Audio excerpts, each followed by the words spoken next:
سلام سلام. البته وفا، من سر وقت اومدم. امیدوارم که خوب باشین. باید بذار صبر بکنم که دوستان هم به ما بپیوندن. سلام سلام. بذار اینکه یه ذره این زاویه اینو درست کنم. اول بهم یه فیدبک بدین که صدای من خوب میاد.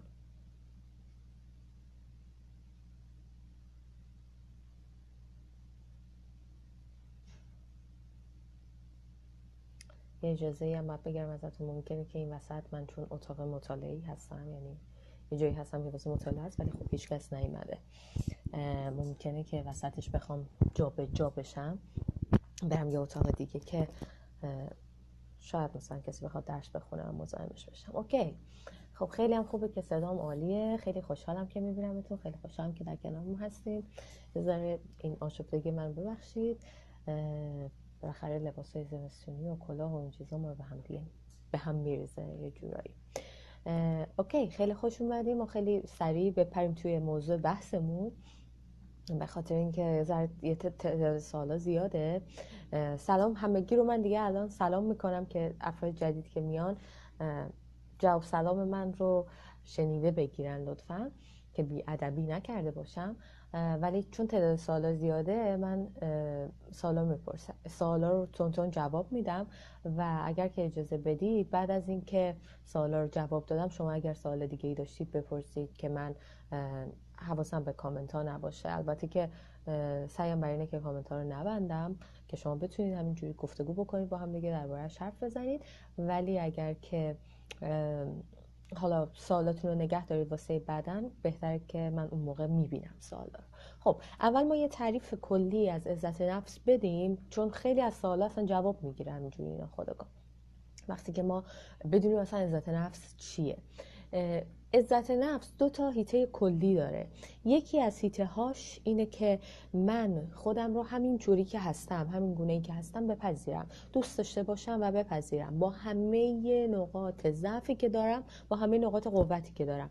یعنی من یه سری نقاط قوت دارم، یه سری نقاط ضعف، مثل همه آدم‌های دیگه. هیچ آدمی نیست که هیچ نقطه ضعفی نداشته باشه، هیچ آدمی نیست که هیچ نقطه قوتی نداشته باشه، اصلا وجود نداره. پس در نتیجه من باید خودم رو با همه نقاط ضعف و نقاط قوت خودم همراه با هم بپذیرم. نکته دوم که هست اینه که من احساس خودکارآمدی داشته باشم، یعنی احساس بکنم که برای خودم، برای زندگی خودم، برای اون جامعه‌ای که دارم زندگی میکنم، برای اون مفیدم و میتونم یه کاری بکنم، میتونم یه نقش موثری توی زندگی خودم داشته باشم. پس 2 نکته شد. یکی این که من خودم رو همینطوری که هستم دوست داشته باشم و یکی این که من بدونم که مفیدم، موثرم و برای زندگیم نقشه خوبی دارم ایفا میکنم برای زندگی خودم و اطرافیانم. نه اینکه حالا واسه جهانم، نه ها، که من اگر که نقش خوبی واسه خودم ایفا بکنم، نقش موثری واسه خودم داشته باشم، روی جهان هم دارم تاثیر مثبت میذارم. پس در نتیجه این تعریف عزت نفسه. خب حالا هر کدوم این 2 مؤلفه، یکی پس خود دوستداری و اینکه ما نسبت به خودمون علاقه داشته باشیم و خودمون رو همینجوری که هستیم بپذیریم، و یکی این که احساس خودکارآمدی بکنیم. این 2 مؤلفه هر کدومش اگر که کاهش پیدا بکنه، یعنی این که من نپذیرم که خودم با همین نقاط قوت و ضعفی که دارم به همین اندازه خوبم آلردی، یعنی احتیاج نیست که کار خاصی بکنم، همین جوری که هستم خوبم، و این که فکر نکنم که مفیدم یا موثرم، پس عزت نفس من پایین اومده.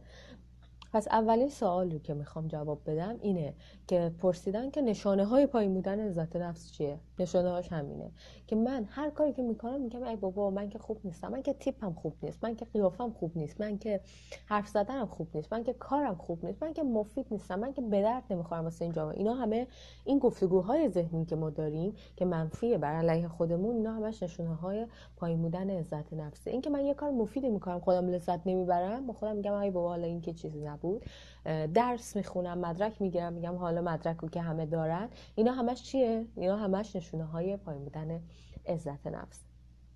یه سوال پرسیدن که راهکارهای عملی که خب اونو میخوام آخر جواب بدم. سوال پرسیدن که همه آدما میتونن روی عزت نفسشون کار کنن. خب با این تعریفی که ما کردیم چرا که نه؟ همه آدم‌ها میتونن روی عزت نفسشون کار کنن، اما برای بعضی‌ها این کار کردن سخت‌تره، واسه بعضی‌ها کار کردن آسان‌تره. چرا؟ به خاطر اینکه خمیره‌شو دارن. یعنی چی؟ حالا این خمیره رو نمیخوام بگم که ما ذاتمونه، ما از وقتی که به دنیا میایم، نه، ولی ما توی تجارب زندگیمون بر اثر تجارب زندگی که داریم، بر اثر کودکی که کردیم، بر اثر زندگی که کردیم، یه سری عقاید توی ذهن ما شکل گرفته. مثل این عقیده که من همینجوری خوب نیستم. حتما یه شرطی داره. اگر که شنیده باشین خیلی پدر مادر به بچه‌هاشون میگن بچه خوب بچه‌ایه که مثلا مؤدب باشه، بچه خوب بچه‌ایه که مرتب باشه، بچه خوب بچه‌ایه که، یعنی همیشه دختر خوب دختری است که، پسر خوب پسری است که، یعنی یه شرطی وجود داره. اگر که تو اینجوری باشی من دوستت دارم، اگر اونجوری نباشی خب اینا تجربه زندگی ما دیگه به صورت کلی. و بعدش هم حالا تو جامعه هم این تجربه همینجوری اضافه میشه. من وقتی خوبم، سلام حجت جان، من وقتی خوبم که یه موفقیت خیلی بزرگ مثلا داشته باشم، یه اتفاق خیلی بزرگی رو رقم بزنم و اینا میکنه چی؟ اینا شرطی بودن رو میرسونه و خب در نتیجه ما اگر که کلا این تجربه رو زیاد داشته باشیم، به قولی اون خمیره‌ای که من میگم کمتر میشه. در نتیجه ما کمتر میتونیم روی عزت نفسمون کار کنیم، کندتر این فرایند پیش میره. ولی همه میتونن کار بکنن، حتی اونهایی که چنین تجربی داشتن و این تجرب درشون حتی طرحواره‌ای رو شکل داده. حالا من نمیخوام درباره طرحواره‌ها واقعا صحبت بکنم، بخاطر اینکه خیلی بحث عمیقی میشه. ولی به هر ترتیب سوال این بوده که همه آدما میتونن روی عزت نفسشون کار کنن؟ بله، همه میتونن روی عزت نفسشون کار بکنن. چقدر زمان میبره که عزت نفسمون خیلی عالی بشه؟ بستگی داره که من چقدر کار میکنم روی عزت نفسم، بستگی داره که چقدر درست کار میکنم روی عزت نفسم، بستگی داره که از کی دارم کمک میگیرم که روی عزت نفسم کار بکنم، چه راهکارهایی رو دارم انجام میدم، چقدر واقعا تمرکز دارم میذارم. و از اون طرف هم اون تجربه زندگی با من چه کرده، یعنی من چه طرحواره‌هایی دارم، چه تجربی رو داشتم، چه گفتگوهای ذهنی دارم، چقدر افکار خود تخریبگر دارم، چقدر دارم تو سر خودم هر روز میزنم. اینا همه تاثیر داره که چقدر زمان میبره. ولی میخوام اینو بهت بگم که بشکن نیست. یعنی اینجوری نیست که من الان یه سری راهکار بدم شما برید که امشب همه معجزه با معجزه عزت نفس بالا بخوابید. اصلا اینجوری نیست. قطعا راه داره، قطعا زمان میبره و یک سری کارهای تدریجی پشت سر هم منظم و بسیار منسجمی رو میطلبه. یک کار همینجوری میگم بشکنی نیست که همین الان انجامش بدیم دیگه اوکی بشه. اگر که کسی همچین ادعایی میکنه که یه بار بیاین پیش من، یه جلسه بیاین پیش من معجزه میکنم، عزت نفستون رو میتره کنم میره بالا، شما حتما شک بکنید که اون اصلا نمیدونه شاید عزت نفس چه. سوال پرسیدن که چطور با این که با همه نقص و اشتباه ها و این چیزای خودمون رو میدونیم، از وجدان هم داریم همیشه، بازم میتونیم خودمون رو دوست داشته باشیم. سوال من از شما اینه که شما چطوری میتونید که مادرتون رو دوست داشته باشید؟ چطور میتونید یه دوستی رو خیلی دوست داشته باشید؟ چطور میتونید پارتنرتون رو خیلی دوست داشته باشید؟ مگه اون نقصی نداره؟ مگه اون اشتباهی نکرده توی زندگیش؟ چطوری میتونید یه هنرپیشه رو خیلی دوست داشته باشید؟ مگه اون هنرپیشه یه نقشای بدی هم بازی نکرده؟ ولی شما میگید حالا پیش اومده دیگه اون نقش بد رو هم بازی کرده. خب چرا باید پس نقص و اشتباه خودمون رو یه چیز خیلی بزرگی بدونیم که اصلا نمیشه هیچ کاری بکنیم؟ خب ما مگه قراره که همیشه پرفکت عمل بکنیم؟ موضوع بعدی اینه که ما اگر اون اشتباه رو انجام نمیدادیم توی موقعیت بعدی چجوری متوجه میشدیم که اون اشتباهه؟ یعنی ما یه تجربه رو یه بار باید انجامش بدیم دیگه.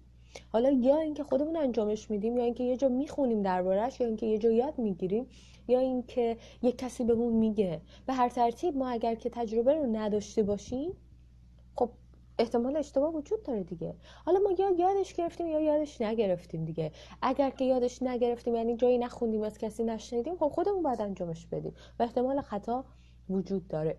پس این که اگر که نقص داریم نباید خودمون دوست داشته باشیم، خب این نشون دهنده اینه که ما اصلا نسبت به خودمون شفقتی نداریم. ما همه خودمون رو دوست داریم، یعنی اینکه سمت آتیش نمیریم که میسوزیم، خودمون رو پرت نمی‌کنیم تو دره، چون خودمون رو دوست داریم آسیب ببینیم، ولی ما نسبت به خودمون شفقت نداریم. ما نسبت به خودمون دلمون نمیسوزه، نسبت به خودمون اون رحمی که نسبت به بقیه داریم نداریم. برای همین هم هست که با خودمون فکر میکنیم که خب من اگر که نقص دارم، شرم دارم، نمیدونم اشتباه دارم، عذاب وجدان دارم، پس حق ندارم خودم دوست داشته باشم. پس تکلیف اینم مشخص شد که ما وقت عزت نفس داریم که با وجود همه نقص هامون بازم خودمون رو بپذیریم، بگیم اوکی تو این نقص رو هم داری، اوکی این ویژگی‌های مثبت رو هم داری، همه اینا کنار هم تو سمیرا رو ساخته. اینجوری نیست که تو فقط نقص باشی و اینجوری هم نیست که فقط قربت باشی.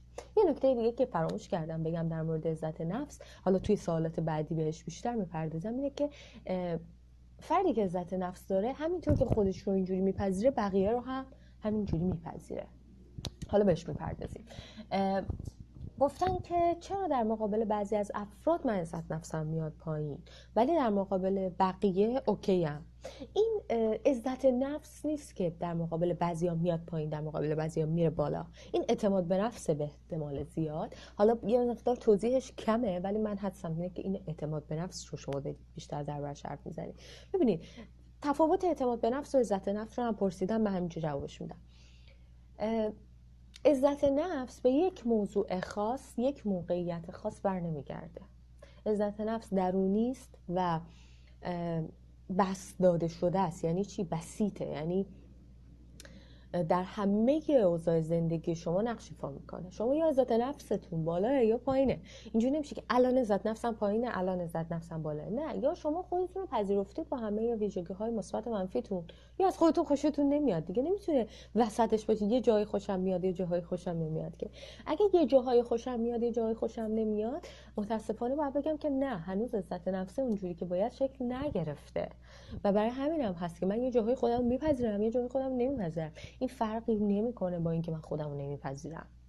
من یه جاهای احساس خودکارآمدی میکنم یه جاهای احساس خودکارآمدی نمیکنم. نه، من احساس میکنم که بعضی جاها خوب کار انجام میدم، بعضی جاها هنوز راه داره که خوب کار انجام بدم. این عزت نفسه. نه اینکه پس من بعضی وقتا به درد نخورم بعضی وقتا هم به درد میخورم. نه، من به درد نخور هیچ وقت نیستم. بعضی کارا تخصص من نیست، بعضی کارا رو هنوز یادش نگرفتم. این میشه عزت نفس. پس در نتیجه من اگر که تو موقعیت خاصی میگم عزت نفس ندارم، اینجوری نیست من کلا عزت نفس ندارم یا اینکه عزت نفسم پایینه. اینجوری هم نیست که عزت نفس نداشته باشم. من اشتباه کلامی کردم. عزت نفس من پایینه. حالا بعضی از موقعیت ها بیشتر این فعال میشه بر اساس بعضی از طرحواره هایی که اون لحظه ها فعال میشه. ولی اگر سوالتون اینه که چرا مقابل بعضی از افراد من اعتماد به نفسم از دست میدم، اون عزت نفسه رو همینجورم روش کار کردم ولی جواب نمیده، چند تا احتمال وجود داره. بعضی از افراد واقعا سمیان. یعنی چی؟ یعنی اینکه ببین میاد که بزنه بترکونه، میاد که نقطه های حساس تو رو شناسایی کنه بزنه. تا تو رو میبینه از قیافت ایراد میگیره، تا تو رو میبینه از تیپ ایراد میگیره، از سلیقت ایراد میگیره، از درس خوندن ایراد میگیره، از نظم ایراد میگیره، شکایت میکنه، سرزنش میکنه، انتقاد میکنه. بابا این افراد سمی‌اند. این افراد رفتارهای سمی دارن از خودشون نشون میدن. این افراد نمیدونن که بابا من سمیرا رو خودم دارم کار میکنم که عزت نفسم بره بالا.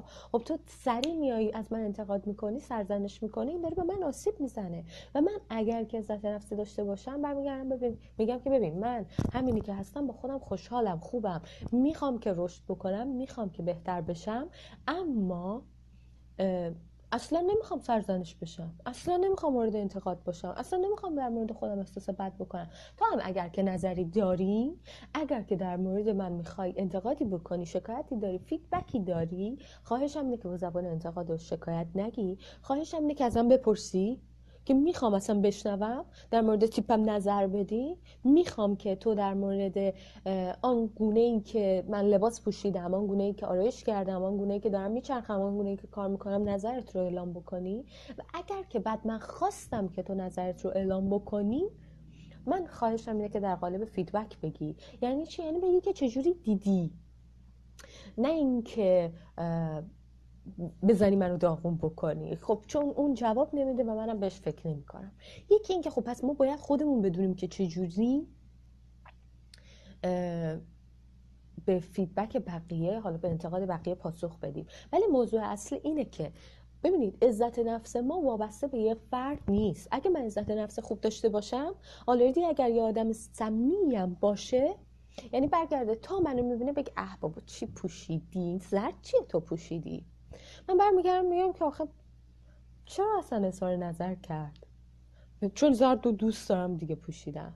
مثلا همین الان اگر که من عزت نفسم پایین باشه، چون من بعدش میبینم دیگه، دایرکتور رو میبینم، مثلا من 5 دقیقه بعد از لایف وقتی دایرکتور رو میبینم 30 تا 40 تا دایرکت گرفتم و این 30 تا 40 تا دایرکت نصفشون در مورد بلیز زرد من حرف زدن. ولی من اگر عزت نفسم بالا نباشه، برمیگردم با خودم میگم راست میگن، شاید ضایع بود، شاید بد بود، شاید گشاد بود، شاید کثیف بود، شاید زشت بود، شاید بهم نمیومد. ولی اگر که من عزت نفس خوبی داشته باشم، میگم خب اینم نظر اون بود. پس در نتیجه اینی که شما دارید میگید که عزت نفسم جلوی بعضیا میاد پایین، نه عزیز من، عزت نفس شما اونقدر که باید محکم و استوار نیست واسه خودش. برای همین هم هست که آدم‌های صمیمی میان چیکار میکنن؟ میان نقاط ضعف، نقاط شاید حساس، نمیتونم بگم نقاط ضعف، نقاط حساس شما رو پیدا میکنن، بهش ضربه میزنن. که حالا آخر بحث وقتی که میخوام سورپرایزمون رو بگم، میگم که اون نقاط حساس رو شما چجوری باید ترمیمش بکنید. خب نوشته که من عزت نفس ندارم، بلدم نیستم خودم اولویت بذارم. خب باید چیکار کنم؟ خب باید یاد بگیری. گفتم این که عزت نفس ندارم وجود نداره، ولی این که من خودم رو اولویت نمیذارم. بچه‌ها ما خیلی عذرخواهی میکنم میگم بچه‌ها، من عادت کردم توی کلاسا شاید ما خودمون رو اولویت میذاریم. این که ما خودمون رو اولویت نمیذاریم راستش یه ذره داستانه، یه ذره چی میگه، افسانه است که ما خودمون رو اولویت نمیذاریم. ما خودمون رو اولویت میذاریم، ولی بعضی وقتا به بقیه اهمیت زیادی میدیم به خاطر چند تا دلیل. یکی این که فکر میکنیم اگر به اونا خیلی اهمیت بدیم، اونا ما رو بیشتر میپذیرن. ما خودمون نمیپذیریم، دنبال این هستیم که بقیه ما رو بپذیرن و بقیه به اون فیدبک مثبت بدن که ای بابا تو خیلی خوبی، ای بابا ما پذیرفتیم تو، ای بابا اینجوری اونجوری. و به همین دلیله که دنبال فیدبک مثبت اونا هستیم. و این میشه که داستان چجوری میشه؟ اینه که ما اونا رو میذاریم توی اولویت خودمون، اونها رو بهشون زیادی توجه میکنیم، اونها رو خیلی تحویلشون میگیریم، همینجا هی کاری میکنیم که اونا ناراحت نشن. و اینا هم خودش داستان اینه که بابا ما اونقدری که باید خودمون رو چیکار نکردیم، خودمون رو نپذیرفتیم.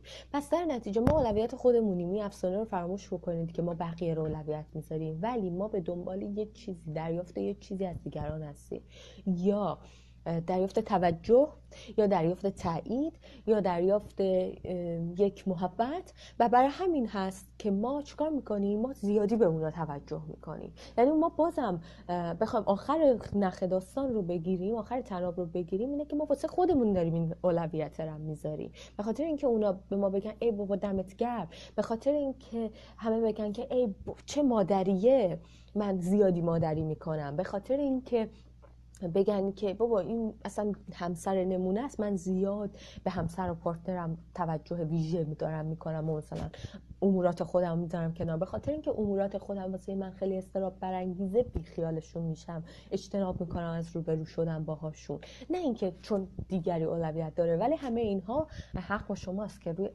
از عزت نفس پایین میام.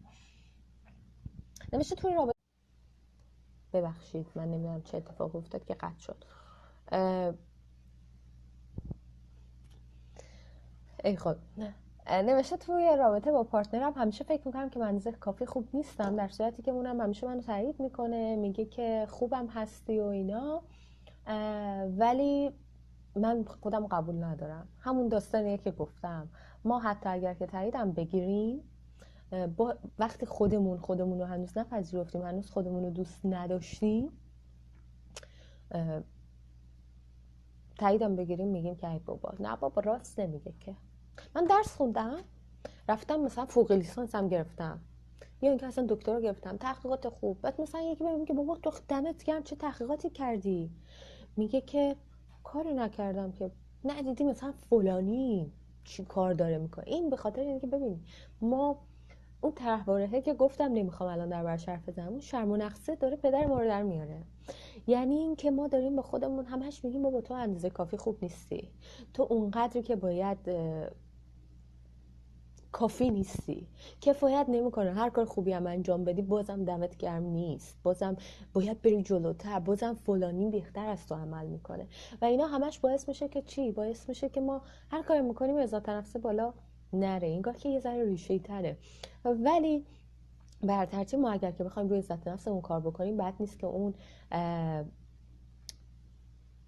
بد نیست که میبینید الان یکی اومده میگه که شن زردی و این چیزا. خب حالا من که ایشون رو ریپورت میکنم و هاید میکنم ازشون، ولی اوکی، یکم نظرش اینه، یکم دوست نداره که درباره عزت نفس حرف گوش بده، یکم دوست داره که همینجوری بزنه بتره کنه آدم ها رو. کارش نمیتونیم بکنیم. حالا میخوام همین الان جواب بدم در مورد چی؟ در مورد اینکه فردی که عزت نفس داره نسبت به بقیه چی جوریه. کسی که عزت نفس داره همینجور که میپذیره خودش رو که من یه سری نقاط قوتی دارم، یه سری نقاط ضعفی دارم، بقیه رو هم همینجوری میپذیره، همینجوری که هستن میپذیره و میگه اونها هم یه سری نقاط ضعف دارن، اونها هم یه سری نقاط قوت دارن و برای همینجوری خوبن. یعنی نه این که بگم ساده لوحه همه رو خوب میپنداره، با چیز میکنه، نمیدونم میره به همه خدمت میکنه، اصلا اعتماد بیش از حد میکنه، نه اینا نیست. ولی آدم ها رو همینجوری که هستن توانمندی هاشون رو میپذیره، حسادت نمیکنه، یک کسی رو نمیزنه داغون کنه، ازش انتقاد نمیکنه که ای بابا نه بابا تو انقدر خوب نیستی. اتفاقا کسی که عزت نفس داره بقیه رو هم نقاط مثبتشون رو میبینه و اتفاقا از نکات مثبتشون حرف میزنه، بهشون فیدبک مثبت میده، در مورد منفی پوینت های منفیشون فقط حرف نمیزنه، نکات مثبت دیگران رو بیشتر میبینه و بهشون بازخورد مثبت میده، بقیه رو میتونه بپذیره، نکات قشنگشون رو میتونه خیلی خوب ببینه دشون و خب عزت نفسش چون بالاه. ولی اگر که یک کسی عزت نفسش پایین باشه میزنه بقیه رو میتره کنه. حالا میخوام وصلش کنم به سوال قبلی که میگه که بابا بعضیا میان همش میخوان نسبت به ما انتقاد کنن، که گفتم بهشون میگیم افراد سمی. اونا چیه؟ اونها هم باید اینو بپذیریم که بابا اونا هم به اندازه کافی شاید عزت نفس ندارن که دارن همچین رفتاری رو میکنن و این عزت نفسی که ندارن داره باعث میشه که خب یه اتفاقای خیلی بدی بیفته واسه شون، یا اینکه یه رفتارایی بکنن که زیاد مناسب نیست. سوال بعدی گفته که پارتنر قبلیم عزت نفس من آورده پایین، درست میشه؟ گفتم سوالش رو شاید جواب دادم قبلا، این که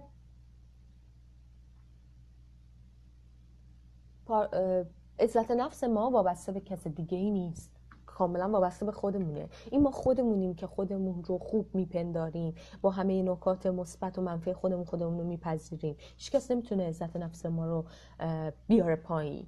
شاید یک کسی بتونه یه فیدبک منفی خیلی بد، انتقادگونه، سرزنشگونه به ما بده و تاثیر بذاره روی ما، ولی میخوام بهتون بگم که این نشون دهنده اینه که من هنوز عزت نفسم درست حسابی شکل نگرفته. اگر که درست حسابی شکل گرفته باشه، پایه‌هاش محکم باشه، هیچ فردی به این راحتی ها نمیتونه توش خدشه وارد بکنه، هیچ کسی نمیتونه اینقدر راحت بهش وارد بشه. و پس در نتیجه پارتنر قبلی شما عزت نفس شما رو نترکونده، شما خودتون عزت نفستون هنوز درست حسابی شکل ندادید. پس در نتیجه باید چیکار بکنید؟ باید روی عزت نفس خودتون کار بکنید و اینجوری نیست که حالا پارتنر بعدی، پارتنر قبلی عزت نفس شما رو ترکونده باشه. من فکر میکنم که کامنت ها رو ببندم، به خاطر اینکه یه ذره فکر کنم حواس همه پرت میشه. من میبینم که هی سوال میکنن، جواب میدن، میگن که اینجوری اینا. من وقتی همه سوالا رو جواب دادم بعدش کامنت ها رو باز بکنم، شاید اینجوری بهتر باشه. اوکی، فکر کنم اینجوری خوب شد. به خاطر اینکه میخوام خیلی سریع همه چیزا رو جواب بدم. چطور عزت نفس کافی برای اینکه خودمون رو شایسته رسیدن به اهدافمون بدونیم ایجاد بکنیم؟ اوکی، یه ذره سواله معلومه که مثلا یه ذره انگیزشی طوره، دوره های انگیزشی این فرد شرکت کرده شاید، البته تا این نباشه، نمیدونم کی فرستاده، ولی خب اوکی، ما اگر که عزت نفس داشته باشیم دیگه این موضوع خودش حل میشه. به خاطر اینکه وقتی من خودم رو همینجور که هستم پذیرفتم، همینجور که هستم دوست دارم و همین احساس خودکارآمدی میکنم، احساس میکنم که من مفیدم، موثرم، در نتیجه خب اهدافی رو هم که واسه خودم تصویر میکنم مفید و موثر میدونم، پس واسه رسیدن بهشون تلاش میکنم و میرم جلو و برنامه‌ریزی درست میکنم. و وقتی که میدونم که بابا من همینجور آلردی خوبم، اگر که یه ضعفی باشه توی کاری رو نتونم خوب انجام بدم، نمیگم ای بابا تو که دوباره گند زدی، به خودم میگم اوکی این یه مانع بود واسه من، این کاری رو درست انجام ندادم، خب چیکار میتونم بکنم، گام بعدیم چه مانعم چه جوری بوده، چه جوری میتونم حلش بکنم و میرم جلو. پس در نتیجه عزت نفس خوب، عزت نفسی که کار میکنه، عزت نفسی که شکل گرفته، خودش آلردی ما رو واسه رسیدن به اهدافمون آماده میکنه. گفته تفاوت عزت نفس با توهم عزت نفس خودشیفتگی چیه؟ بعضیا عزت نفس ندارن و برای همین هم هست که میگن فقط من خوبم ولا غیر. اینو توضیحشو دادم. کسی که عزت نفس داره بقیه رو هم خوب میبینه، نکات مثبت بقیه رو هم میبینه که بقیه هم نقاط ضعفی دارن و نکات مثبتی هم دارن و نکات مثبتشون رو بیشتر میبینه، بهشون بازخورد میده، بهشون گوشزد میکنه که بابا تو این نکته مثبت رو داری. با بقیه مثل خودش مهربونه. چرا؟ بخاطر اینکه با یه صلحی رسیده با خودش و دیگران و فیدبک های منفی و اینها و اونها رو هم یه سپری داره واسه خودش، در نتیجه از دست کسی عصبانی نیست. پس در نتیجه خشمی رو فریاد نمیزنه، کسی رو داغون نمیکنه بگه من فقط خوبم بقیه بدن. پس خودشیفتگی نداره، دشمنی با کسی نداره، توهم خوب بودن نداره. واقعا میدونه که من یک سری نکات مثبتی دارم، یک سری نکاتی هم دارم که قابل بهبوده، شاید ضعفه، شاید نقص الان در من، شاید بتونم بهبودش ببخشم، شاید بتونم مثلا ازش بگذرم و بپذیرمش. پس در نتیجه توهم نیست، در نتیجه خودشیفتگی نیست عزت نفس، چون که بقیه رو هم مثل خودش میتونه بپذیره. گفته که وقتی که توی کلاسی هستم استادم به یک کسی بیشتر از من توجه میکنه من خیلی ناراحت میشم. این عزت نفسه؟ بله این عزت نفسه، به خاطر اینکه من آلردی خودم رو خوب نمیدونم و من از بیرون دارم میگیرم. یعنی وقتی که کسی هنوز پذیرش خودش رو وابسته به دیگران بدونه، دیگران باید من تایید کنن، دیگران باید بگن من خوبم، دیگران باید بگن که اوکی مشکلی نداری، دیگران نباید انتقاد کنن، خب یعنی که عزت نفسش پایینه دیگه، یعنی اینکه هنوز خودش رو نپذیرفته. برگردیم به تعریف اولیه‌مون، وقتی که میگم که من باید خودم رو بپذیرم و بگم که با وجود همه این نکات مثبت و منفی که دارم خوبم. خب اگر که من همچین تعریفی داشته باشم برای خودم، وقتی که استاد به یک کسی دیگه توجه میکنه من بازم چیزی نمیشه، به خودم فکر کنم اوکی من که خوبم، حالا اون توجهش به کسی دیگه جلب شده، الان دوست داره که با اون حرف بزنم، ولی من مشکل خاصی نداشتم، منم خوبم، همینجوری که هستم خوبم، دارم من پیش میرم، دارم من کار خودم میکنم. یعنی از بیرون نمیخوام این رو دریافت بکنم. نوشته بادی لنگویج اعتماد به نفس بالا چه شکلیه؟ خب اگر که کسی عزت نفسش بالا باشه احتیاج نداره که به ظاهر اینو نشون بده که من اعتماد به نفس بالایی دارم، پس در نتیجه احتیاج به بادی لنگویج خاصی نداره، به خاطر اینکه این توی وجودش نهفته است و در نتیجه بادی لنگویجش هم همون جوری میشه. پس به نظر من قبل از اینکه بخوایم ظاهرمون رو درست بکنیم درونمون رو درست بکنیم، که من این عزت نفسی داشته باشم، خودم رو همین گونه که هستم بپذیرم، دوست داشته باشم، احساس کنم که مفیدم، موثرم واسه خودم، واسه زندگیم، واسه جامعه. و بعدش خب اگر که من این فکرها دائم توی سرم باشه به نظرم نمیرسه که یک آدم خموده و در خودی باشم. من اعتماد به نفسم هم توی خیلی از موارد میره بالا. نوشته گواهینامه گرفتم نمیتونم پشت فرمون بشینم، اینم عزت نفسه؟ نه، این اعتماد به نفسه. تفاوتش رو گفتم، عزت نفس توی همه موضوعاته به صورت بسیطه، ولی اعتماد به نفس توی موضوعات خاصه. من نمیتونم جلوی جمع حرف بزنم، من نمیتونم پشت فرمون بشینم، من نمیتونم چه میدونم توی رستوران برم غذا بخورم، من نمیتونم حرف بزنم، من نمیتونم کنفرانس بدم.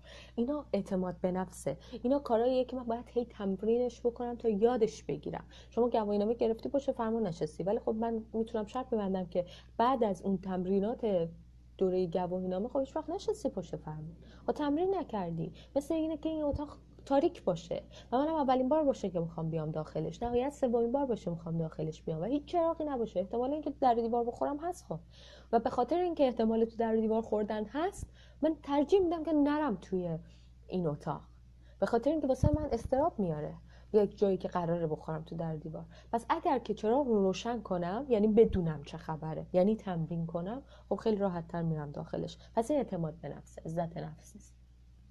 مثلا یه فردی هست هم زیباست هم تحصیل کرده، خوشبختم که باهاتون آشنا میشم که هم زیبایی هم تحصیل کرده، ولی تو ذهنش باور نداره، احساس منفی میده.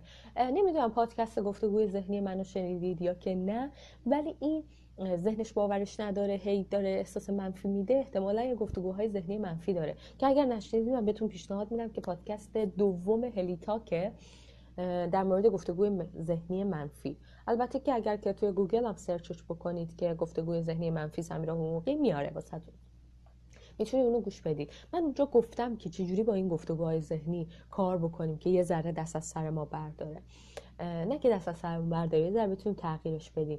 اما خب ما باید روی عزت نفسمون کار بکنیم. اگر که یک کسی زیباست تحصیل کرده، باید ببینیم بقیه ملاک های انسان خوب و نیک بودن رو چی میدونیم که فکر میکنیم که نداریم، چه موفقیت هایی رو کسب کردیم تا الان، چه موهبت هایی رو داشتیم تا الان، اینا رو یادداشت بکنیم واسه خودمون. پس در نتیجه ما باید یه سری تمرین کنیم که حالا گفتم تمرینا رو اون آخر میگم. فرزندم عزت نفس نداره، چیکار کنم؟ هیچ کاری نمیشه کرد واسه عزت نفس بجز این که ما اجازه بدیم یک فرد خودش رو ارزشمند ببینه. این که ما دائما هی وادارش بکنیم که حرف بزن مثلا، یا اینکه حرف نزن فلان جا، این کار بکن، یا اینکه اون کار نکن، بابا یعنی چی، برو جلو، باید بتونی این کار بکن. اینا همه آسیب میزنه. یعنی اگر که فکر می‌کنی اینا میتونه کمک بکنه به فرزند، میخوام بهتون بگم سخت در اشتباهی، اینا کمک نمیکنه و حتی آسیب هم میزنه. جمله‌ای که شاید بتونه کمک بکنه به یه فرزند اینه که بابا یه آدم خودش باید باشه، هر آدمی خودش همینی که هست خوبه و واقعیت ها حقایق رو باید واسه فرزندتون بگین. تو این نکته مثبت رو داری، این نکته منفی رو هم داری، منم همینطور. یعنی باید بازی هایی بکنید، با هم دیگه بشینید گفتگوهایی بکنید و به قولی خودافشاگری بکنید. یعنی چی؟ یعنی اینکه من بگم که بابا من به عنوان یه انسان این نکته های مثبت رو دارم، این نکته های منفی رو دارم، توی این جاها مفیدم و خودم رو مفید میدونم، توی این جاها نمیتونم نقش خوبی ایفا بکنم به خاطر اینکه تجربهشو ندارم، بلدش نیستم، علمشو ندارم یا هر چی. پس نه چه من همینی که هستم ولی آلردی خوبم، خودم رو میپذیرم. و شاید بهترین الگو واسه فرزند، بهترین کمک واسه فرزند اینه که شما الگوی خوبی واسه عزت نفس باشید و نخواید اون رو خیلی شاخش بکنید یا اینکه بخواید تحقیرش بکنید. کار خیلی مفیدی که میتونید واسه فرزندتون این بکنید اینه که تحقیرش نکنید. نگید بچه خوب بچه‌ایه که فلان جور باشه، شرط واسش نذارید، همینجوری که هست بدون قید و شرط دوستش داشته باشید. اگر یه کاری میکنه نزنید هویتش رو داغون بکنید. نمیگم شما این کارو میکنید، ولی میخوام بگم که راهکار بهتر واسه فرزند اینه که همین جوری که هست فرزندتون رو بپذیرید، نقاط قوت و نقاط ضعفش رو بشناسید، با همدیگه بشینید درباره نقاط ضعف و قوت خودتون حرف بزنید. اون رو قضاوت نکنید، اجازه بدید اون هم بگه، اون خودش بره خودش رو کشف بکنه و بفهمه که همین گونه که هست خوبه. نمیشه که ما میگیم که کسی رو نمیشه تغییر داد و نه باید تغییر دادن کسی کار بکنیم. اگه ما رو عزت نفسی کسی کار کنیم این نمیشه تغییر دادنش. خب دستتون درد نکنه. ما از اول داریم میگیم که ما باید رو خودمون کار کنیم. عزت نفس درونیه. شما خیلی چجوری بگم که مؤدبانه باشه، شما نمیتونید روی عزت نفس یک کس دیگه کار بکنید. به هیچ عنوان عزت نفس دیگه دست شما نیست. من کامنت رو باز بکنم بخاطر اینکه سوالای اینجا تموم شد. سوالی اگه دارید بپرسید. ما اصلا نمیتونیم روی عزت نفس دیگه کسی دیگه ای کار بکنیم به جز خودمون. ما فقط میتونیم روی عزت نفس خودمون کار بکنیم. و حالا اگر که کسی اومده از من به عنوان روانشناس کمک خواسته که من میخوام عزت نفسمو ببرم بالا، خب خودش خواسته کار بکنه. بازم من روانشناسم، عزت نفس اون رو بالا نمیبرم. من فقط کمک میکنم خودش رو بشناسه، عزت نفس بهتری داشته باشه، خودش رو بپذیره، نکات مثبت خودش رو در کنار نکات منفی خودش پیدا بکنه، ببینه، بشناسه. و من فقط دارم که کمک میکنم، فقط دارم تسهیل میکنم. پس در نتیجه کسی که روی عزت نفسش کار میکنه خودش میخواد روی عزت نفسش کار بکنه و خودش داره کار میکنه. پس ما تغییرش نمیدیم. راهکار برای عزت نفس و به اضافه کتاب. یکی این که من یه راهکار خیلی منم امیدوارم که نت خوب بود واقعا، ولی خب چقدر میتونم واقعا کنترل داشته باشم روی نت. من فقط کنترلی که میتونم داشته باشم اینه که لایو بذارم، لایو رو اگه بتونم سیو بکنم که باشه هر وقت شما نت بهتری پیدا کردید ببینید، ویدیوش رو بگیرم به صورت پست بذارم. اینا چیزایی که من کنترل دارم روش. چیزایی که کنترل ندارم و نمیتونم کارش بکنم. اینو گفتم به خاطر اینکه یکی از راه حل های کار کردن روی عزت نفس رو بهتون بگم. روی چیزهایی که کنترل دارید اما کار بکنید. چیزایی که کنترل ندارید گیر ندید بهش. دیگه ندارید دیگه، با بپذیریمش. پس اونو میپذیرم. اون چیزایی که کنترل دارم کار میکنم. مثلا من قدم کوتاهه، خب کوتاهه دیگه، چیکار کنم؟ نمیتونم کش بیارم خودم رو که، پس روی اون نمیتونم کار بکنم. ولی من میتونم به عنوان یه آدمی که قدش کوتاهه کارهای موثری بکنم. چه مثلا نمیدونم، من تو کارم موفقم، میتونم با آدم‌ها ارتباط خوب بگیرم، میتونم با آدم‌ها گفتگو کنم، دوست خوبیم، میتونم گوش بدم با آدم‌ها، میتونم بپذیرمشون. اوکی، این کارا رو ربطی به قد من نداره دیگه، این کارا رو بکنم. پس روی چیزایی که کنترل منه کار بکنم. یک. دو اینکه لیست بنویسید از نکات مثبت، منفی و مثبت خودتون، از نکات مثبت و منفی خودتون کنار هم، که من این نکات مثبت رو دارم، این نکات منفی رو هم دارم و اینا کنار هم من سمیرا رو ساخته، من حالا محمد رو ساخته، من مجده رو ساخته، هر کدومتون. پس نکات مثبت و منفی خودم رو کنار خود هم دیگه بنویسم. یک لایف تایم طیف بکشید. چی گفتم؟ یه طیفی از دوره زندگی خودتون بکشید. مثلا چه میدونم از 0 سالگی شروع کنید، 3 سالگی، 4 سالگی، 5 سالگی، 6 سالگی تا حالا همین الانی که هر سنی که هستید و ادامهش رو هم باز بذارید. بنویسید چه دستاوردهایی داشتید، چه کار مفیدی کردید. دانشگاه رفتم، با یک کسی دوست شدم، یک کار مفید در حق یک کسی کردم، یک موفقیتی رو به دست آوردم، یه امتحانی رو قبول شدم، تونستم به یه ترسم غلبه کنم، تونستم این کار بکنم. هر کاری که واقعا کردید تو زندگی خودتون و مفید بوده رو یادداشت بکنید و اون موقع میبینید که چی؟ اون موقع میبینید که ای بابا، منم انگار که خیلی توانمندی‌ها دارم، خیلی کارهای خوب میتونم انجام بدم. پس دو تا چیز رو گفتم. یکی اینکه روی اون چیزهایی که کنترل دارید تمرکز بکنید، نه روی اون چیزهایی که کنترل ندارید. لیست 3 تا کار کنم. لیست مثبت و منفی خودتون، نکات مثبت و منفی خودتون رو، توانایی‌های مثبت و ضعف‌ها یا نکات قابل بهبود خودتون رو بنویسید که من اینها رو دارم. اینا هویت من رو شکل نمیده. هویت من یه کلیته. من همه اینها با هم دیگه من رو داره میسازه. یکی از اینا کل هویت من نیست. پس در نتیجه یه لیستی بنویسید. و 3 اینه که یه طیفی بنویسید از 0 سالگی تا همین سنی که الان هستید و ادامهش رو هم باز بذارید و توی هر سن بگید که چه موفقیت‌هایی داشتید، چه دستاوردهایی داشتید، چه چیزهایی به دست آوردید. فکر می‌کنم توی لایوهای قبلی و آموزش‌های قبلی گفتم لیست موهبت‌های خودتون بنویسید. چه چیزهایی دارم؟ من خانواده دارم، من سلامتی دارم، من زیبایی دارم، من تحصیل کردم، من میتونم حرف بزنم، من میتونم بنویسم، من میتونم تایپ بکنم، من میتونم خیلی کارا بکنم. اینا موهبت‌های منه. من خانواده دارم، من مادری مهربان دارم، من یه خواهر قشنگ دارم، من یه همسر بسیار مهربانی دارم، من دوستای خوبی دارم، من شاگردای خوبی دارم. همه اینا میتونه موهبت‌های شما باشه و اینا رو میتونید یادداشت بکنید. خیلی تندتر حرف میزنم به خاطر اینکه میخوام تندتر تموم بشه، چون هی هم میگید که نت ضعیفه و این چیزها. من نمیخوام زیاد وقتتون رو بگیرم. پس 4 تا تمرین رو هم واسه عزت نفس تا اینجای کار گفتم.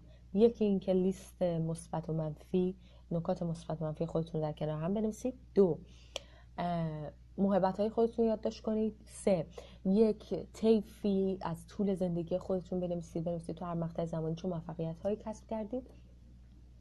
و 4 روی موضوعات قابل کنترل خودتون چیکار بکنید؟ سرمایه گذاری بکنید و موضوعاتی که تحت کنترل شما نیست رو بیخیالش بشید، بپذیریدش، نگیم بیخیالش بشید، بپذیریدش. خب ببینم که یه سری سوالات هم اینجا بودن. نوشته بعضی از کلمات منو خیلی به هم میرزه، چیکار بکنم؟ خب شما قبلش روی عزت نفستون کار بکنید. وقتی عزت نفس خیلی بره بالا، عزت نفس خودش کار خودش رو بکنه، دیگه این کلمات نمیتونه، انگار که ما یه زرهی داریم که این کلمات به ما اونقدر برخورد نمیکنه. خودکارمندی برای زندگی فردیمون رو میشه توضیح بدید؟ ببینید من واسه زندگی فردی واسه خودم مفیدم یه جاهایی، و این یعنی این که من برای خودم کار مثبتی میکنم، یعنی این که من به خودم انرژی مثبت میدم، من واسه خودم ورزش میکنم، من لذت میبرم، من بیرون میرم هوا رو استشمام میکنم، حالش رو میبرم. من هر روز که پا میشم به خودم میگم دمت گرم، دیروز این کار مثبت رو انجام دادی. من برای زندگی خودم تلاش میکنم زندگی قشنگتری داشته باشم، من درس میخونم، من کار میکنم، پول در میارم، من تلاش میکنم چیزی یاد بگیرم، یعنی که من برای خودم مفیدم، من به درد زندگی خودم میخورم. نمیدونم من یه کاری کردم اینا رفت خیلی بالا و نمیتونم سوالاتون رو پیدا بکنم.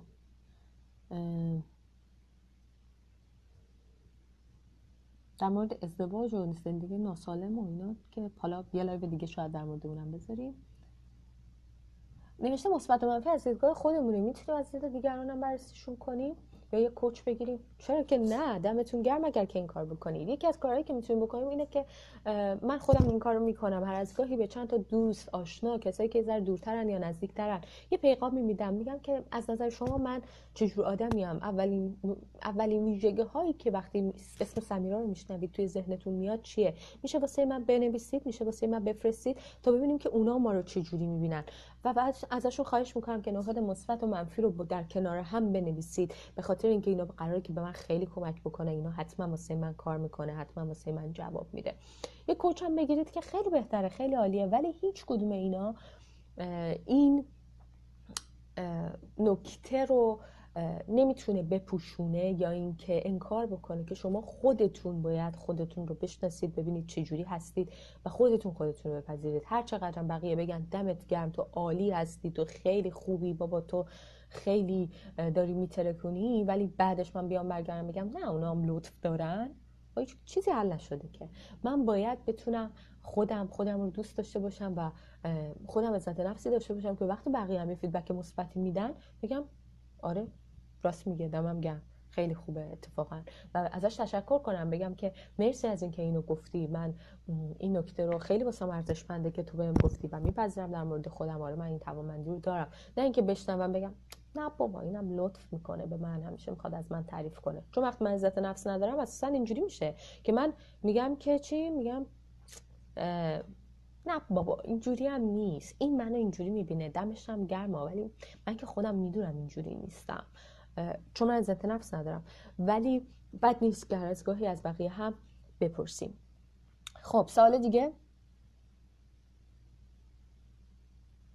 برای افرادی که اساساً یه سری چیزای پیش افتاده ازش ناراحت میشن و به دل میگیرن، شما خب به اونا باید بگید که روی عزت نفس خودشون برن کار بکنن، بخاطر اینکه شما نمیتونید کاری بکنید که نه به دل نگیر. شما نهایت میتونید بگید ببین من هیچ وقت نمیخواستم تو رو ناراحت بکنم، مثلا این موضوع رو دیدم اینجوری، یا اینکه رو خودتون کار بکنید که فیدبک که خیلی شدید سرزنشگرانی مخرب ندید، اما بیشتر از این که نمیتونید کار بکنید که. یه فردی که کلا حساسه، هر چیزی بهش میگیم بهش برمیخوره، کلا همیشه نسبت به خودش مشکل داره، همیشه با خودش فکر میکنه من اون قدری که باید خوب نیستم، خب بعد بره خودش کار بکنه دیگه. خب من دیگه راستش سوال خاصی نمیبینم.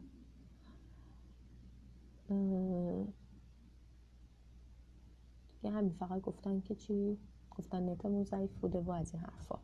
سوال کتاب.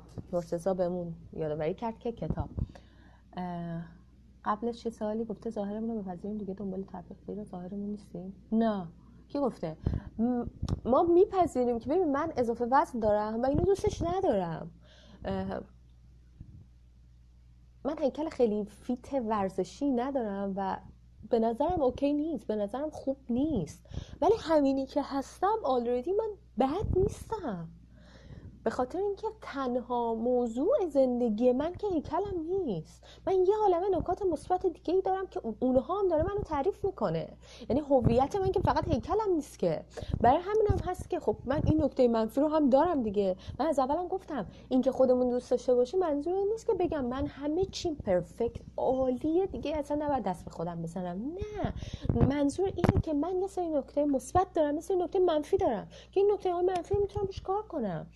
و اگر هیکلم خوب نیست، دوستش ندارم، خب اینم میذارم تو نکات منفیم و نکات مثبتم رو هم نادیده نمیگیرم. حالا الان انرژی دارم که برم روی نکته منفیم هم کار بکنم. ولی اگر که من دائم بگم که ای بابا با این هیکل تو هم، خب دیگه انرژی ندارم که برم رو همون هیکلی که ازشم بدم میاد کار بکنم که.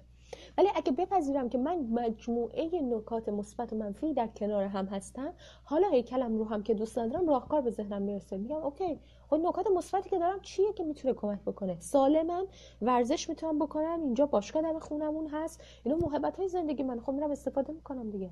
میتونم رژیم بگیرم، میتونم غذای سالم بخورم، غذای سالم دور و بر من هست، میتونم سالمم، میتونم غذا درست کنم، خونه دارم میتونم توش غذا نگه دارم، یخچال دارم. خب همه اینا نکات مثبتیه که دور و بر من هست، محبت‌های منه دیگه. نکات مثبت خودم هم اینه که اینو فهمیدم، آگاهی دارم، میتونم بفهمم که هیکلم چجوری باید درست بشه، اراده دارم. خب همه اینا میتونه به من کمک بکنه که برم با هیکلم هم کار بکنم دیگه. نکات مثبت بقیه رو ببینیم برای زندگی مشابه، چشم رو نکات منفی تقریبا ببندیم، مثلا اون رو هم آگاه کنیم. ببینید من هیچ وقت نگفتم که چشمون رو روی نکته منفی ببینیم. گفتم کسی که عزت نفس داره طرف مقابلش رو هم اینجوری میبینه که اون هم یک انسانه که نکات مثبت و منفی در کنار هم داره. ولی اینکه بهتر آگاهش بکنید، خب با چه زبونی آگاهش بکنید؟ یه وقتیه که من میخوام همسرم آگاه بکنم، میگم خیلی مثل چه میدونم مثل بشکه شدی یا انقدر چاقی. خب یه وقتی هم هست که میگم که ببین دقت کردی که مثلا از 2 ماه پیش تا الان وزنت داره میره بالا و من یه ذره نگرانم میکنه و واقعا فکر میکنم که شاید بخوای بهش فکر بکنی. دوست داری که دربارش کاری بکنیم؟ میتونیم. تو قبلا تونستی کار کردی، غذای سالم خوردی، رژیم گرفتی، این توانمندی‌ها رو داشتی، میتونی. میخوای که دربارش کار بکنی؟ واسه این موضوع میخوای کار بکنی؟ اصلا به نظر خودت موضوع مهمی هست؟ یه وقتی که من اینجوری میام آگاهی میدم، یه وقتی هم میگم مثل پشکه شدی. خب اینا فرق میکنه با هم دیگه. برای همین چون که ما نمیدونیم که شما چه جوری میخوای آگاهی بدین، خواهشمون اینه که آگاهی ندین فعلا. اگر که میدونید که خب دمتون گرم آگاهی بدین، ولی اگر که نمیدونیم بهتر که آگاهی ندیم فعلا، دست نگه داریم. ولی من حرفم این بود که نکته درباره همسرمون، زندگی مشترم که من قطعا همینه که اگه من عزت نفس دارم، طرف مقابل رو هم یه انسان میبینم که یک انسان یه سری نکات و ویژگی های مثبت داره، یه سری نکات و ویژگی های منفی داره و اون هم که قرار نیست که فرشته و بدون عیب و نقص باشه، که اون هم مثل بقیه انسان ها انسانه و همین جوری که هست آلردی ارزشمنده. و من اینجا نیومدم که بقیه انسان‌ها رو انسان‌های بهتری بکنم. من اینجا هستم که اونها رو بپذیرم. اگه چیزی ناراحتم داره میکنه، میتونم با زبان قشنگ بگم، میتونم اطلاع رسانی بکنم، میتونم اطلاعات بدم. نمیتونم اون رو مجبور بکنم، وادارش بکنم که تغییر کنه. بله، زودرنج بودن و توقع داشتن و همش درگیر این که خودت رو اثبات بکنی به دلیل کمبود عزت نفسه. و یه ذره عمیق‌تر، طرحواره‌های توجه، یعنی جلب توجه و شرم و نقصه. یعنی این که من همیشه همواره دنبال اینم که از دیگران توجه بگیرم، فکر میکنم که باید از دیگران بگیرم و اینگار که یه طرحواره‌ای دارم برام جلب توجه، یا اینکه من همینجوری اصلا خوب نیستم، به اندازه کافی خوب نیستم، هر کاری هم بکنم خوب نیستم، اینگار که طرحواره شرم و نقصه. یعنی که یه ذره شاید عمیق‌تر هم حتی باشه، ولی خب به هر حال این طرحواره رو عزت نفس ما تاثیر میذاره و عزت نفسمون پایینه و وقتی عزت نفسمون پایینه این موضوع همینجوری این سیکل معیوب ادامه پیدا میکنه. در رابطه با موضوعی که داره به همسرشون آسیب میزنه، مثلا عدم کنترل خشم، ببینید این دیگه نیاز شماست، این دیگه نیاز اون فرد نیست که اضافه وزن نیست که.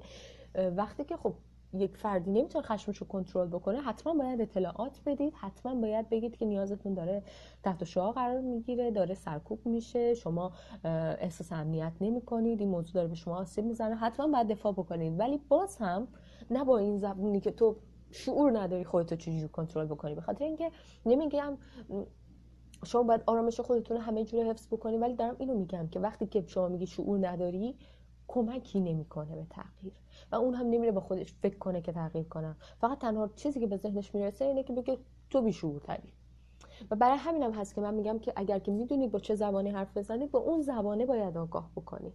ولی خب حتما وقتی که فرد مقابلتون داره نیاز شما رو نادیده میگیره، حتما باید بهش اطلاع بدید که نیاز من داره نادیده گرفته میشه، من اصلا اجازهش رو نمیدم. من تا یادم نرفته اون سورپرایزی که قرار بود بگم رو هم بگم. ما یه سری دوره آنلاین میخوایم بذاریم که شما هم میتونید شرکت بکنید، همه میتونن شرکت بکنن، اصلا نه وابسته به فرد خاصی نه رشته خاصی باید باشه، همه میتونن کار بکنن. و قصدمون اینه که به صورت رشته‌ای عمیق درباره موضوعاتون با هم دیگه حرف بزنیم، درباره موضوعات بسیار مشخص کیس بای کیس دربارش حرف بزنیم، با هم دیگه جلسه بذاریم، بقیه بشنون، نظراتشون رو بتونن بگن، سوالاتشون رو بتونن خیلی عمیق بپرسن و روی حتی طرحواره هامون یه ذره کار بکنیم که بابا یه سری چیزای عمیق‌تریه که این کار داره عزت نفس ما رو میزنه میتره کنه، روی عزت نفسمون کار بکنیم. و این موضوع کارگاه اولین کارگاهی که میخوام بذاریم که میگم آنلاینه، موضوعش همین عزت نفسه، ولی فقط به عزت نفس ختم نمیشه، چون که میخوایم بریم ریشه‌ای تر اون عمق رو هم پیدا بکنیم و یه سر روی اون عمق هم کار بکنیم. برای همین خب یه سری کارگاه‌هایی نیاز داریم که یه سری جلسات مداوم‌تری داشته باشه و بتونیم به صورت تخصصی با یه سری از آدم‌های خاص کار بکنیم. خاص منظورم این نیست که رشته خاصا، نه، منظورم اینه که یه افراد خاصی باشن که اعلام آمادگی کرده باشن که ما می‌خوایم شرکت بکنیم توی این کارگاه‌ها، که بتونیم با اونها پیش ببریم، به اونها اون آزمون رو بدیم، بتونن خودشون شناسایی بکنن، بعد بیایم تک تکش کار بکنیم و این حرفا.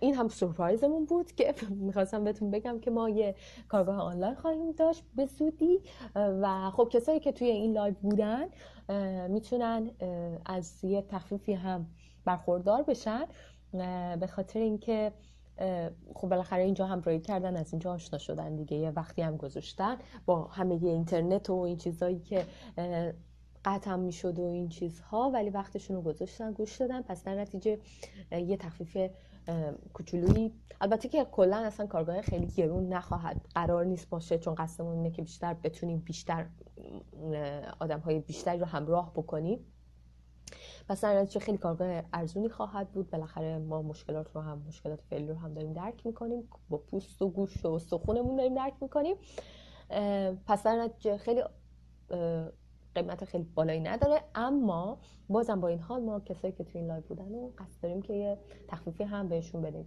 ای بابا مصطفی جان خیلی دیر رسیدی انگار، که چون ما لایومون دیگه داره تموم میشه. من سعی میکنم سیو کنم، واقعا بعضی وقتا چیز نمیشم، واقعا بعضی وقتا موفق نمیشم که سیو بکنم، ولی واقعا سعی میکنم که اینو سیو بکنم و شیرش بکنم. حدود قیمتش و این چیزها رو از خانم مهاجر بپرسید، بهشون پیغام بدید. شماره خانم مهاجر رو هم همه دارید، اگرم که ندارید به من پیغام بدید، دایرکت بدید، من واسهتون میفرستم شماره خانم مهاجر رو. و در مورد کارگاه ها، نحوه شرکت، اون نرم افزاری که باید وصل بشید که باید بگیریدش که بتونید با اون وصل بشید که تو کلاس شرکت بکنید،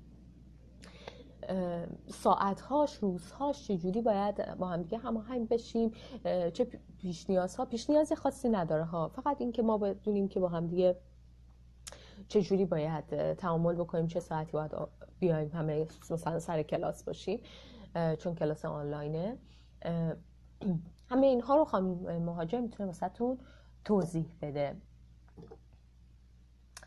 میگه درباره کارگاه هیچی متوجه نشدم. من یه بار دیگه خیلی سریع توضیح میدم در مورد کارگاه. ما یه کارگاه آنلاینی داریم که این دوره در مورد عزت نفسه و به صورت آنلاینه، یعنی همه میتونید شرکت بکنید، هیچ محدودیتی وجود نداره، همه میتونید شرکت بکنید. اما قرار نیست که فقط راهکار بدیم، قراره که خیلی عمیق‌تر در مورد موضوعات عمیقی که داره به ما همینجوری یه دفعه میزنه، ما نمیدونیم چی شد، همه چی هم خوب بودا، یه حرفی من شنیدم مثلا کامل دیگه ریختم به هم، حالا دیگه مثلا دارم فلان کارم میکنم که خیلی توش خوبم، میگم ای بابا این کارتم، یه چیزی انگار فعال میشه، هراتگاهی در من یه چیزی فعال میشه که اصلا همه زندگی منو تحت شعاع قرار میده. انگار که اینا یه ذره عمیق‌تره که ما می‌خوایم توی این کارگاه درباره اونها هم حرف بزنیم، ولی به صورت کلی قراره که روی عزت نفسمون کار بکنیم. که اطلاعات کارگاه رو بیشتر از این البته اطلاعات ندادم، میتونید از خانم مهاجر بپرسید، بهشون پیغام بدید و همه اطلاعات رو، اینکه چجوری شرکت کنیم، چه نرم افزاری باشه، قیمتش چقدره، تخفیف مایی که توی این لایو بودیم چجوریه، همه اینها رو میتونید از خانم مهاجر بپرسید.